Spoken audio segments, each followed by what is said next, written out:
ආයිබෝන් පුංචි යාළුවනේ. ඉතින් ඔයාලට කොහොමද? ඔන්න මම නම් හොඳින් ඉන්නවා. ඉතින් ඔන්න මං අද කියන්න යන පොත ටිකක් ශෝකය උපදවන කතන්දර පොතක්. මේ පොතේ නම තමයි සුනාමි රාත්‍රී. මේ තියෙන්නේ කතන්දර පොත. ඉතින් මේ කතන්දර පොත ලියලා තියෙන්නේ අනුර පද්මසිරි දිසානායක මාමා. මේ කතන්දර පොත කියවෙන්නේ සුනාමිය ගැන. නමනුත් අපිට ඒක තේරෙනවනේ. පුංචි යාළුවා 2004 වර්ෂයේ ඉපදිලා නැත ඇති.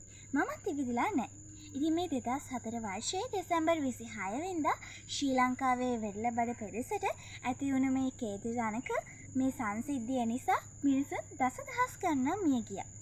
මේ සුනාමියට හසු වෙලා තම ජීවිතය බේරාගත්තු පුංචි වීරයන් තුන්දෙනෙක් ගැන තමයි මේ කතන්දර පොතෙන් කියවෙන්නේ. ඔවුන්ගේ නම් තමයි ලකිත් හිමා සහ ජමල්.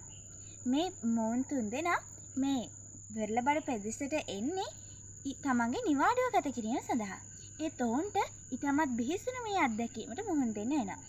ඔවුන් තමන්ගේ නුවණ පාවිච්චි කරලා මේ අත්දැකීමෙන් බේරෙනවා. ඉතින් මම පුංචි යාළුවන්ගෙන් ඉල්ලන්නේ පුංචි යාළුවොත් පොඩි දෙයක් ගැන වුණත් ටිකක් දුර දිග හිතලා බලලා වැඩ කරන්න කියලා. ඔයගොල්ලෝ හැමෝටම සුබ දවසක්. ආයිබෝන් පුංචි යාළුවනේ. ඉතින් ඔයාලට කොහොමද? ඔන්න මම නම් හොඳින් ඉන්නවා. ඉතින් ඔන්න මං අද කියන්න යන පොත ටිකක් ශෝකය උපදවන කතන්දර පොතක්. මේ පොතේ නම තමයි සුනාමි රාත්‍රී. මේ තියෙන්නේ කතන්දර පොත. ඉතින් මේ කතන්දර පොත ලියලා තියෙන්නේ අනුර පද්මසිරි දිසානායක මාමා. මේ කතන්දර පොත කියවෙන්නේ සුනාමිය ගැන. නමනුත් අපිට ඒක තේරෙනවනේ. පුංචි යාළුවා 2004 වර්ෂයේ ඉපදිලා නැත ඇති. මමත් ඉපදිලා නැහැ. ඉතින් මේ 2004 වර්ෂයේ දෙසැම්බර් 26 වෙනිදා ශ්‍රී ලංකාවේ වෙරළබඩ පෙදෙසට ඇති වුණු මේ කේතුජනක මේ සංසිද්ධිය නිසා මිනිසුන් දසදහස් ගණන් මිය ගියා. මේ සුනාමියට හසු වෙලා තම ජීවිතය බේරාගත්තු පුංචි වීරයන් තුන්දෙනෙක් ගැන තමයි මේ කතන්දර පොතෙන් කියවෙන්නේ. ඔවුන්ගේ නම් තමයි ලකිත් හිමා සහ ජමල්. මේ මොවුන් තුන්දෙනා මේ වෙරළබඩ පෙදෙසට එන්නේ තමන්ගේ නිවාඩුව ගත කිරීම සඳහා.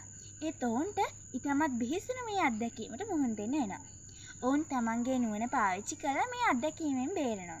ඉතින් මම පුංචි යාළුවන්ගෙන් ඉල්ලන්නේ පුංචි යාළුවොත් පොඩි දෙයක් ගැන වුණත් ටිකක් දුර දිග හිතලා බලලා වැඩ කරන්න කියලා. ඔයගොල්ලෝ හැමෝටම සුබ දවසක්.